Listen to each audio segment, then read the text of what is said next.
찬송가 540장입니다. 찬송가 540장. 주의 음성을 내가 들으니 사랑한다 말일세. 믿는 마음으로 주께 가오니 나를 영접하소서.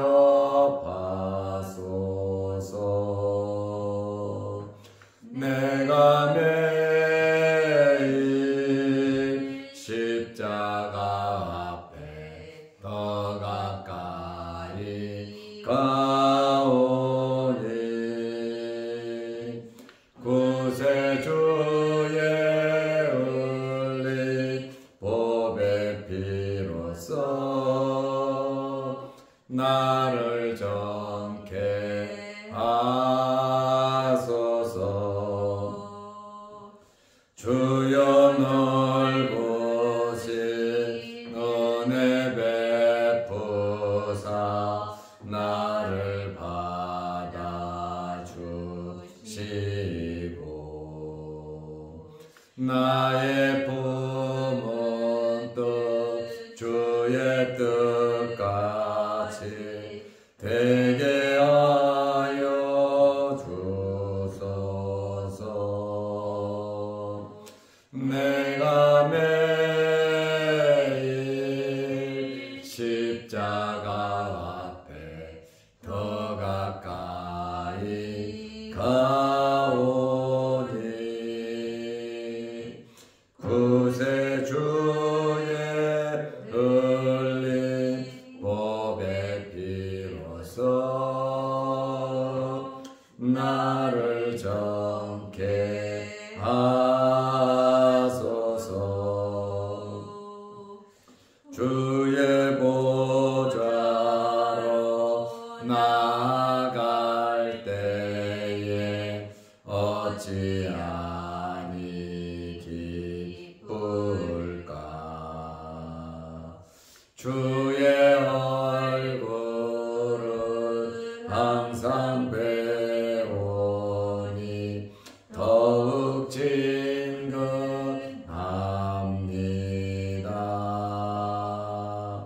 내가 매일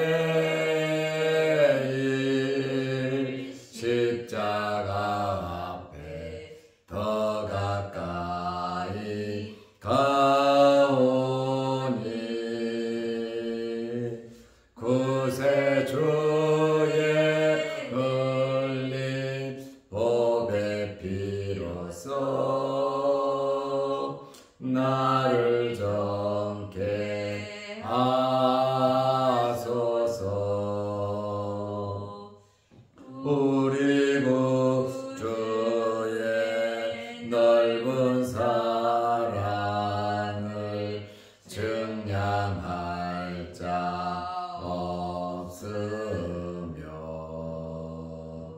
주가 주시는 참된 기쁨도 헤아릴 수 없도다. 내가 매일 십자가 앞에 더 가까이 가오니 구세주의 흘린 보배 피로써 나를 정케 하소서.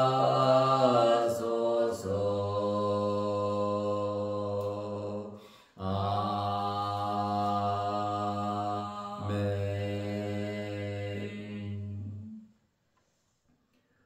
사도신경으로 우리의 신앙을 고백하겠습니다. 전능하사 천지를 만드신 하나님 아버지를 내가 믿사오며 그 외아들 우리 주 예수 그리스도를 믿사오니 이는 성령으로 잉태하사 동정녀 마리아에게 나시고 본디오 빌라도에게 고난을 받으사 십자가에 못 박혀 죽으시고 장사한 지 사흘 만에 죽은 자 가운데서 다시 살아나시며 하늘에 오르사 전능하신 하나님 우편에 앉아 계시다가 저리로서 산 자와 죽은 자를 심판하러 오시리라. 성령을 믿사오며 거룩한 공예와 성도가 서로 교통하는 것과 죄를 사하여 주시는 것과 몸이 다시 사는 것과 영원히 사는 것을 믿사옵나이다. 아멘. 하나님의 말씀 요한복음 4장 5절에서 9절입니다. 사마리아에 있는 수가라 하는 동네에 이르시니 야곱이 그 아들 요셉에게 준 땅이 가깝고 거기 또 야곱의 우물이 있더라. 예수께서 길 가시다가 피곤하여 우물 곁에 그대로 앉으시니 때가 6시쯤 되었더라.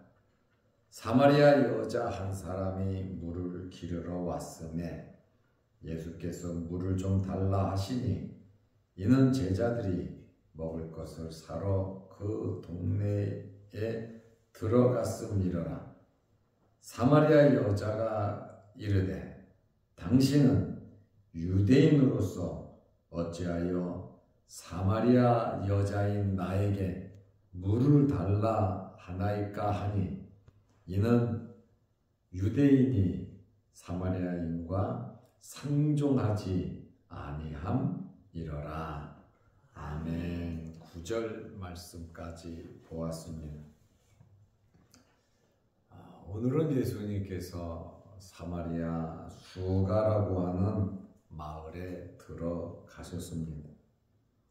예수님께서 왜 사마리아 수가성으로 들어가셨습니까? 4장 1절에 보면 예수님께서 세례를 베푸시는데 세례 요한보다 더 많은 사람들이 예수님께로 모여들었습니다. 이러한 사실을 바리새인들이 알게 되었습니다. 그저 아는 것으로 그치지 않고 예수님을 공격하고 예수님을 죽이려는 그러한 음모가 있었습니다. 그래서 예수님께서 4장 3절 말씀에 보면 유대를 떠나서 다시 갈릴리로 가실세. 유대가 위험하니까 적들의 공격이 너무 심하니까 예수님께서 아예 먼저 갈릴리로 피하셨습니다. 이제 갈릴리로 예수님 가시는데 사마리아로 들어가면 한 3일 정도면 유대에서 갈릴리로 갑니다. 그런데 요단 동편으로 돌아가면 한 6일 정도 걸립니다. 유대인들은 사마리아 사람들에 대하여 감정이 너무 좋지 않기 때문에 서로 상종하지를 않았습니다. 말도 하지를 않았습니다. 그렇다 보니까 대부분의 유대인들은 사마리아로 통과하지 않고 요단 동편으로 가는데 예수님께서는 사마리아로 들어가셨습니다. 요한복음 4장 5절에 보면 사마리아에 있는 수가라 하는 동네에 이르시니 야곱이 그 아들 요셉에게 준 땅이 가깝고 세겜 땅입니다. 야곱이 요셉에게 특별히 땅을 더 주었는데 그 땅이 바로 세겜 땅입니다. 창세기 48장 22절 말씀에 보면 내가 네게 내 형제보다 세겜 땅을 더 주었나니 그랬습니다.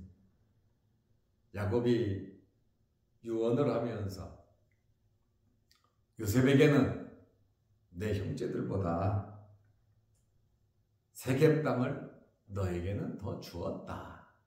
이 세겜 땅은 내가 내 칼과 활로 아모리 족속의 손에서 빼앗은 것이라.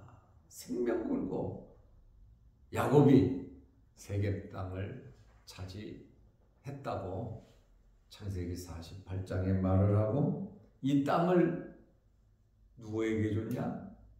요셉에게 줬다, 그 말입니다.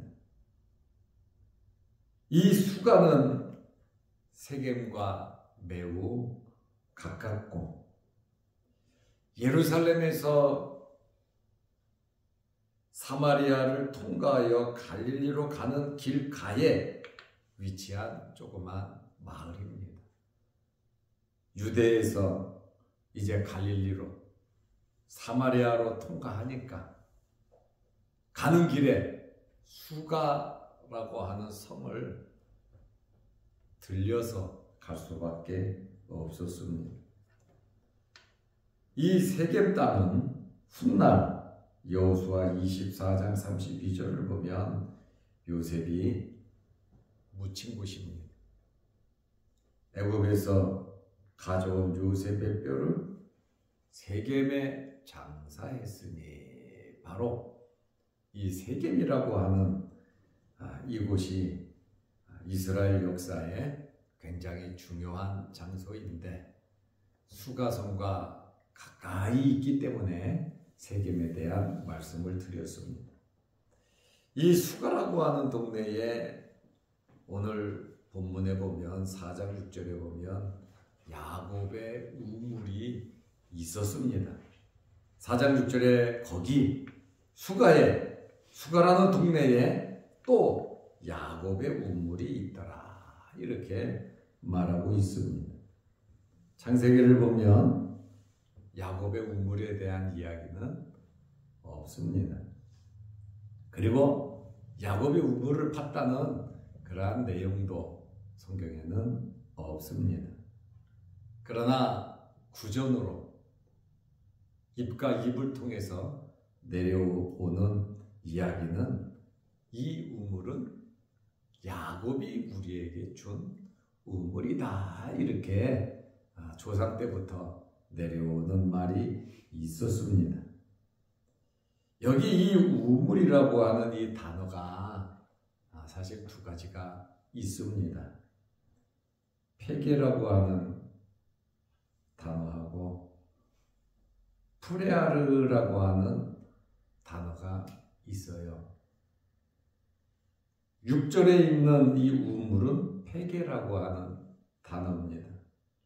이 페게라고 하는 단어는 사람의 힘으로 판 우물이 아니라 자연적으로 생긴 우물, 솟아나는 샘을 의미합니다. 그런데 11절, 12절에도 우물이라고 하는 말이 나오는데 이 우물은 지금 6절의 우물과는 달라요. 프레아르라고 하는 우물인데 이 우물은 사람이 판 우물을 가리키는 단어입니다. 그러다 보니까 이 우물이, 야곱의 이 우물이 자연적으로 솟아난 샘물인지 사람이 판 우물인지는 우리가 단정 지을 수는 없다. 어쨌든 야곱의 우물이 수가성에 있었다라고 하는 그러한 말입니다. 예수님께서 길 가시다가 피곤하여 우물 곁에 그대로 앉으시니 때가 6시쯤 되었다고 말하고 있습니다. 예수님께서 피곤하셔서 우물 곁에 쉬셨습니다. 우물 주변에는 항상 나그네들이 쉴 수 있는 배려 차원에서 그러한 자리가 있었습니다. 예수님께서 피곤하셨다, 피곤하여 쉬셨다, 피곤하신 예수님의 모습을 요한은 기록하고 있습니다. 사람이시다. 예수님의 인성을 나타내고 있습니다. 요한은 요한복음을 기록하면서 예수님의 신성과 예수님의 인성을 아주 적절하게 사용한 것을 우리는 알 수 있습니다. 이때 시간이 6시쯤 되었더라. 낮 12시에 해당하는 시간입니다. 보통 물을 뜨려고 하면 해 떨어지고 나서 여인들이 물을 길러 오는 것이 사실 관습이에요. 그런데 대낮에 물을 기르러 왔다. 이 여인은 사람들과 접촉하기 싫어하는, 손가락질 당하고 아마 그 지역에서 욕을 먹는 여인이지 아니었나 이렇게 생각이 됩니다. 이제 이 우물가에서 누구를 만나냐면 여기는 사마리아 지역이잖아요. 사마리아 여자를 예수님께서 우물가에서 만납니다. 4장 7절 말씀에 보면 사마리아 여자 한 사람이 물을 기르러 왔음에 예수께서 물을 좀 달라 하시니 물을 기르러 왔다. 당연히 물을 뜰 수 있는 두레박이나 아니면 무슨 도구가 있었겠죠. 유대인들은 율법적으로 사마리아 여자들을 굉장히 부정하게 취급을 했습니다. 남자들보다도 사마리아 여자들을 더 부정되게 보았습니다. 오늘 여기에 나온 여자는 부정한 여인 중에 가장 부정한 여인으로 묘사하고 있습니다.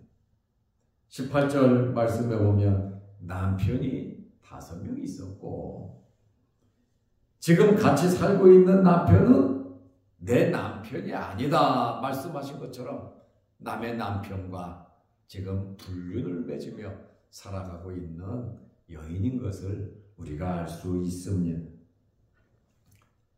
유대인들이 전통적으로 이렇게 부정하게 생각하는 그러한 사마리아로 들어오셨고, 그리고 우물가에서 더욱더 부정하게 생각하는 사마리아 여자를 만나서 예수님께서 대화를 나누셨다.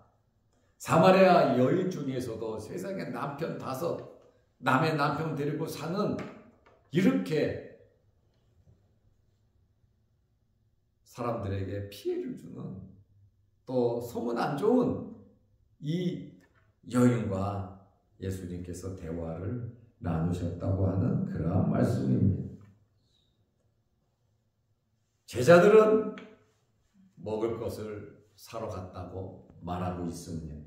요한복음 4장 8절 말씀을 보면 이는 제자들이 먹을 것을 사러 그 동네에 들어갔음이러라. 12명이 전부 다 들어갔는지 아니면은 한두 명 예수님 옆에 두어 또 갔는지 그것은 자세히 알 수는 없습니다. 이 당시에 혹시 사마리아를 통과하는 유대인이 있었다면 절대로 음식을 사 먹지 않았습니다. 자기 먹을 거 가지고 갔지. 사마리아에서 음식을 사 먹고 거기서 먹지를 않았어요. 자기 싸간 거를 내놓고 먹었죠. 유대 랍비들은 뭐라고 가르치냐면 사마리아 사람들과 함께 빵을 먹는 것은 돼지고기를 먹는 것과 마찬가지다. 돼지고기는 부정하게 생각하잖아요. 유대인들이. 그래서 안 먹잖아요. 그런데 빵을 먹으면 괜찮겠지. 빵을 먹어도 사마리아 사람과 먹으면 돼지고기를 먹은 것과 같이 똑같이 부정하다고 유대의 랍비들이 가르쳤단 말이죠. 이러한 이 상황 속에서 예수님의 제자들은 관습에 구애 없이 음식을 구하러 갔습니다. 아주 파격적인 그러한 행동을 하신 겁니다. 아까 말씀드린 것처럼 전부 다 갔는지 아니면 한두 명 남았는지 그것은 잘 모르지만 요한복음을 기록한 사도 요한이 사마리아 여인과 대화를 나눈 그 깊은 대화까지 전부 다 기록한 것을 보니까 학자들 간에 사도 요한이 그 옆에 남아있지 않았을까 하는 그러한 추론을 하기도 합니다. 예수님께서 사마리아 여자에게 물을 좀 달라 하니까 사마리아 여자가 깜짝 놀랐습니다. 아마 충격을 받은 것 같아요. 유대인으로서 사마리아 여자에게 물을 달라는 것, 말을 건 그 자체가 이해가 되지 않는다는 것이죠. 그래서 4장 9절 말씀에 보면 사마리아 여자가 이르되 당신은 유대인으로서, 그러니까 이 여자도 유대인과 상종하지 않는 것을 이미 알고 있죠. 유대인들이 상종하지 않는데 사마리아 사람들이 유대인들에게 우리랑 말하자고 머리 숙일 이유도 없잖아요. 그렇다 보니까 유대인과 사마리아 사람들은 평행선을 긋고 있는 사람들입니다. 그래서 이 여자가 예수님을 가리켜서 뭐라고 말합니까? 당신은 유대인이다, 이렇게 말을 해요. 이 여인이 예수님을 이렇게 유대인이라 그러는데 예수님과 대화를 나누면서 조금씩 이 여인이 변화가 돼요. 오늘 9절에는 당신은 유대인이라 그러는데 19절에 보면 당신은 선지자라 그럽니다. 대화 속에서. 그러다가 대화를 하다 보니까 메시아 그리스도까지 가요. 메시아 그리스도가 그렇게 해 주실 겁니다. 그러니까 내가 메시아다, 예수님 말씀하시거든요. 그러고 나서 이 여인은 예수님을 메시아라고 소개를 해요. 처음에는 유대인으로 알았죠. 그러나 대화 속에서 예수님을 메시아로 알고 전도하는 그 여인으로 변화되는 것을 보면서 우리도 이 말씀을 통해서 변화와 성장과 성숙이 있으시기를 바랍니다. 끝까지 예수님은 유대인으로 끝날 것이 아니고, 비록 죄 많은 여인이지만, 사람들에게 손가락질 받는 여인이지만, 예수님께서 그 여인의 모든 것을 아시고 계시지만 그 여인을 무시하거나 그 여인과 대화를 나누지 않으시거나 하지 않으시고 그들의 죄를 지적해서 책망하지 않으시고 그 여인과 예수님께서 차근차근 말씀하시면서 이른 양을 찾듯이 예수님께서 그 여인에게 말씀을 하는 말씀 하나하나가 이 여인에게는 감동이었고 예수님을 메시아로 알아보는 놀라운 은혜가 있었다는 겁니다. 이 여인은 낮 12시에 사람을 피해 물들어 왔다가 예수님을 만나고 엄청난 은혜를 입은 겁니다. 우리도 우리의 삶 속에서 이런저런 일을 겪지만 그 삶 속에서 은혜가 넘치시기를 바랍니다. 물길로 왔다가 참 엄청난 놀라운 일이 벌어지지 않았습니까? 그래서 이 여인은 어찌하여 사마리아 여자인 나에게 자기 자신을 말하잖아요.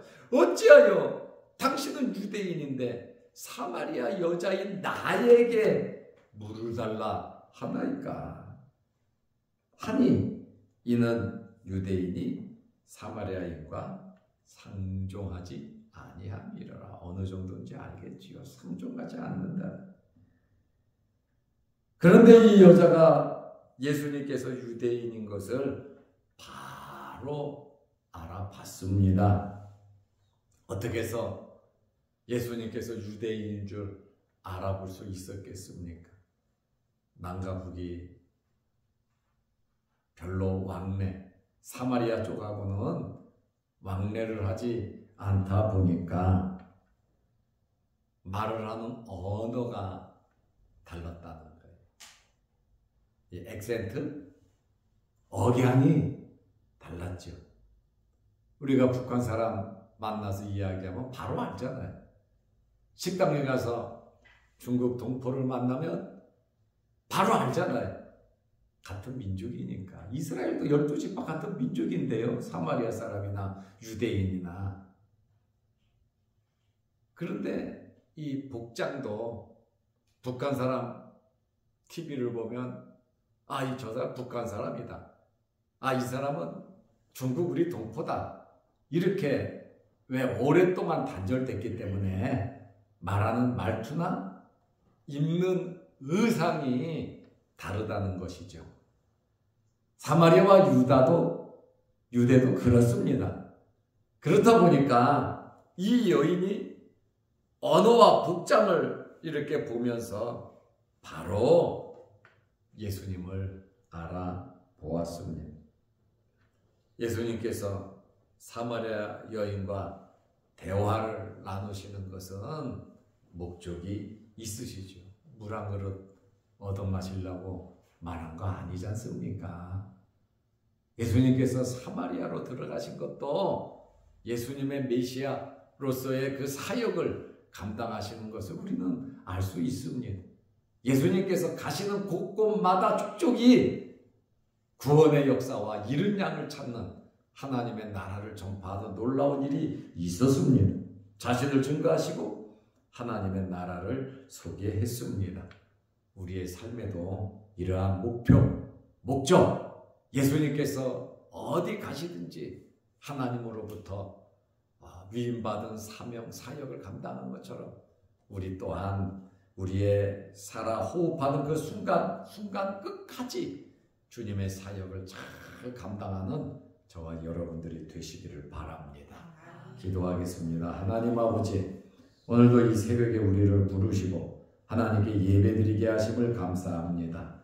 사마리아 여인과 예수님과의 놀라운 만남을 통해서 놀라운 역사가 이루어진 것처럼 우리의 삶 속에서도 하루하루의 삶 속에 아름다운 역사가 나타나게 하옵소서. 만왕의 왕이고 만주의 주이신 예수 그리스도를 모시고 주님과 함께 놀라운 일을 이루어가는 저희들 되게 하옵소서.